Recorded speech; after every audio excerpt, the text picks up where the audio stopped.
And this belongs to Verizon. And this belongs to AT&T. And Verizon could use a carrier frequency.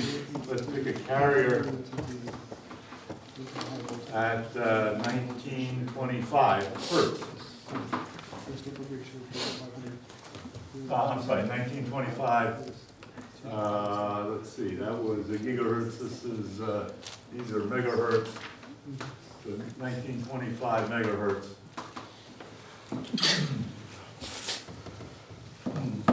How fast can they transmit information and keeping their frequencies between the two ranges they're allowed to use? And I erased it before, but roughly speaking, the bit rate was about equal to the bandwidth divided by 2. Because in this case, we had 10 kilohertz bandwidth, we could send 5,000 bits a second. So in this case here, how many bits per second can they send?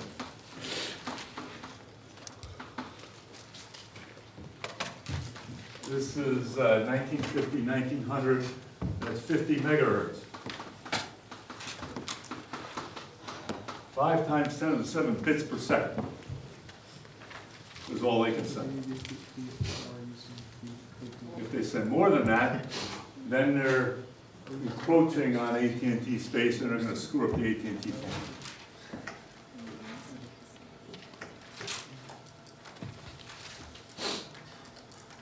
That's the whole point of what I was trying to explain.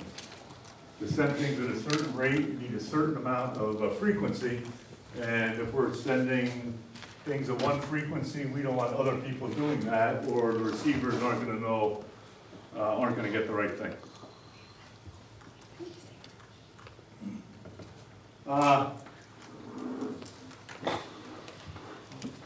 Okay.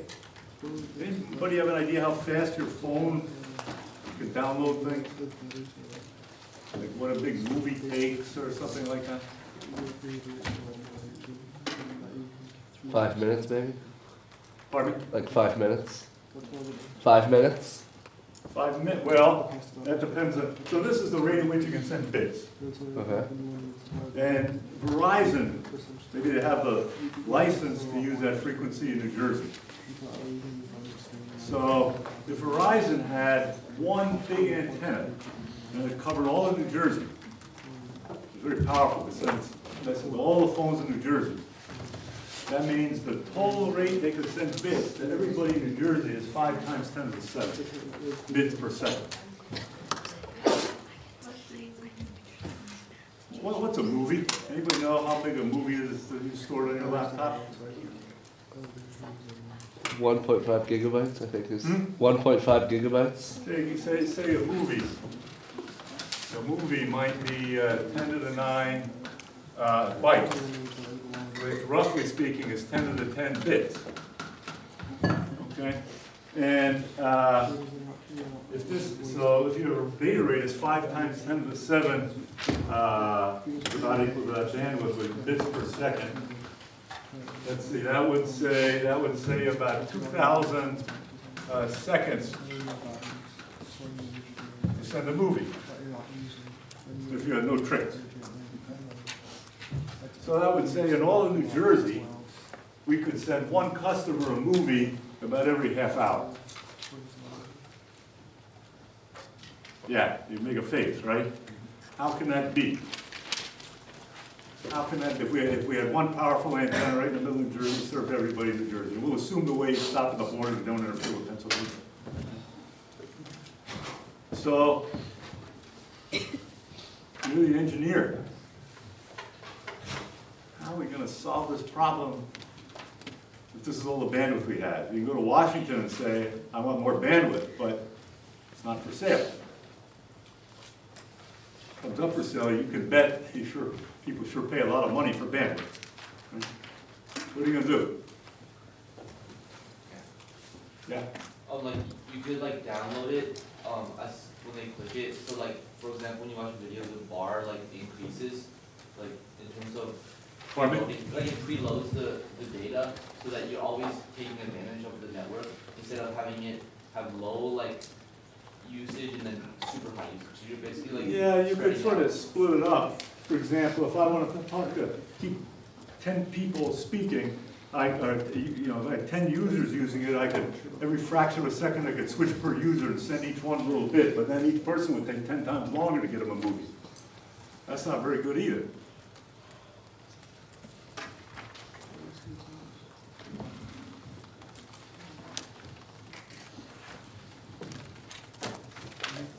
Well, suppose I didn't want to, we have an idea, why do they call it a cell phone? I was thinking that you could have some method that essentially like you did something similar like this in computer science where given a certain amount of bits, it's able to construct a consecutive amount of bits because the information becomes dependent on the previous information. So like it essentially fleshes itself out using some algorithm. I'm not quite sure, are you saying, there are techniques known as compression, Yeah, so you said. where, for example, if I had 100 zeros in a row, if I had 100 zeros in a row, let's say, I don't have to send 100 zeros, I could just send 100 and then a zero. And then there's some, and it knows there's 100 zeros coming, so then I didn't, instead of having to send 100 things, I could send a lot less. Yeah, those are data compression techniques. And so there's a lot of mathematicians, applied mathematicians, electronic computer science, that's what they worry about, it's called coding theory. Which is how do I shrink the thing without throwing out the movie. But often on the screen there's a bunch of blank spaces or things like that, and you can figure out, they don't need to send a blank space on the screen. So you can do that, maybe by a factor of 10 or maybe 100. But even if we had a factor of 100, it would still take 20. Let's see, it would still take 20 seconds a movie, and you go all to New Jersey. You know, that's still not going to work. So you're right. Data compression is a big deal. You have to have a lot of applied mathematicians how to figure out how to shrink the data. But what do you do? What do you do? You know, we still need factors of 1,000 or something like that, or a factor of 10,000. And that's why they call them cell phones.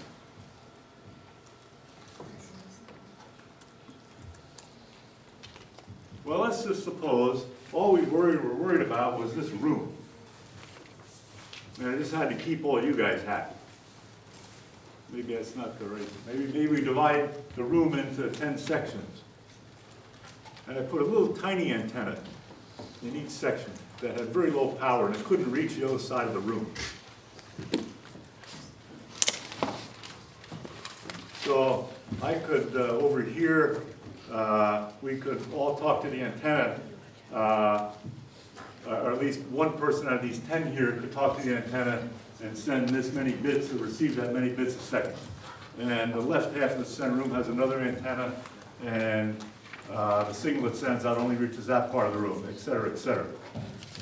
So if I have a lot of antennas, I divided space into cells. So there's a cell, there's a cell, there's a cell, there's a cell. I can reuse that spectrum. I don't have to use it just once in New Jersey. I could use it once per antenna, assuming the antennas were weak. That's a cell phone. And so we can get this, well, not quite per antenna because these two antennas are going to interfere because they're nearby. We have to pick different stations for that antenna and this antenna. But we'll give a homework problem to work it all out.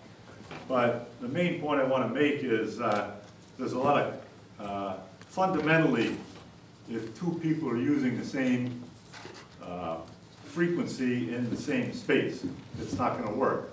But you can divide the people up by saying they're in different spaces. And it all goes back to the issue that the rate you can send information, audio or digital, is related in some way to the frequency. I say the frequency range, I'm sorry, the frequency range in which we're using, yes. So can you say that to choose your company, you have to choose for the one with the biggest bandwidth or the biggest frequency or something? Like you Say want say the question again? if they wanna choose, which company to enroll in, should like look for the one who has like the biggest frequency bandwidth? So you want to buy a cell phone, and you want to know which company can give you the fastest service. Yes. Well, in theory, you're right, a company with more bandwidth could support more customers within a given location. That doesn't mean that they're gonna use all that, and they'll squeeze every penny and go all ways they can.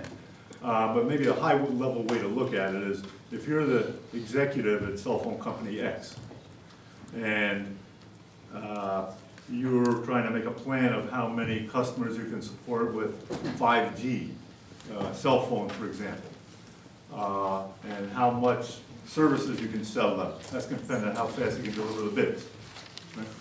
And in the end, that's going to be related to how much bandwidth you bought, or I'd say rented down in Washington, or Paris, or Tokyo, or Shanghai, or wherever the people are that regulate the local bandwidth. Okay? So that's the point. And once you have that, you want to divide the space up in as many little spaces as you can. If you want to, once you have a fixed amount of bandwidth, you want to, if you're already using, all your customers using it, you want to divide the customers into smaller and smaller cells. Because then you can reuse the bandwidth again and again, and in different places at the same time.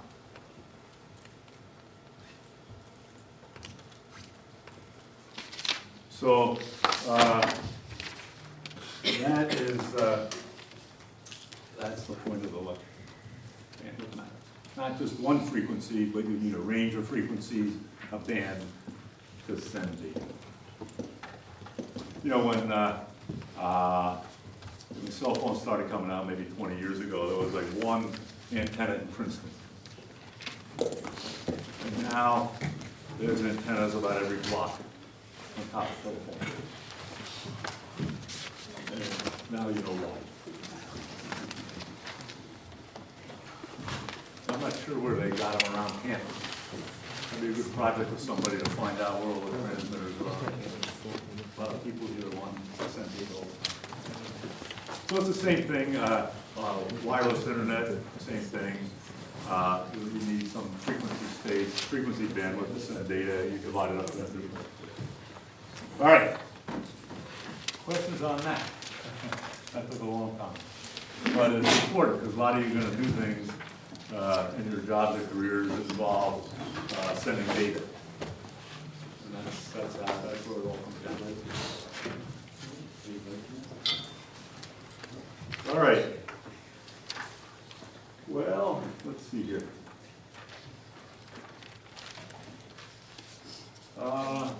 By the way, just to emphasize, no homework due besides today. Next one we'll be doing next week. I still have office hours this week on Wednesday and Thursday, not tonight. Mom is here. Yes. What time is Wednesday night? What time is office hours for Wednesday? We'll do the usual at 7:30 at night and 9 in the morning. Okay. Thank you. Okay. Let's see, we have 10 minutes left. Let me, I wanted to talk about liquid crystal displays today. I showed these on Friday. We talked about electromagnetic waves. And those waves, we said an electromagnetic wave has a, might have an electric field in one dimension and a magnetic field in another dimension, and it would travel in this direction. So if I'm over here and the wave is coming at me, I see an electric field going up and down like this. And their material is called polarizers.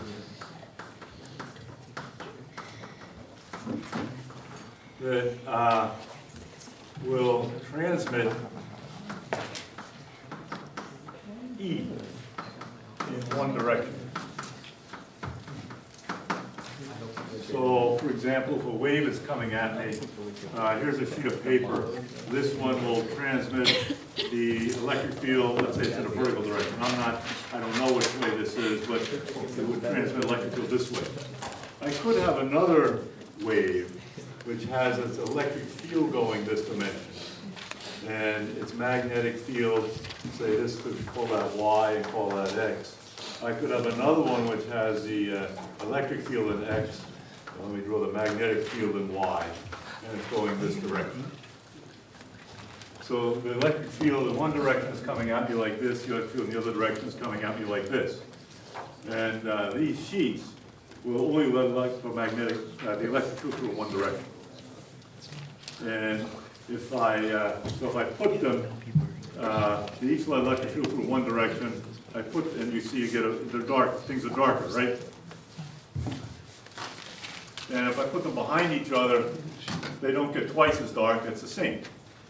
Because we stop one electric field from going through, but the other one goes through the second one. And if we turn the second one, then you get nothing through. That's because one polarizer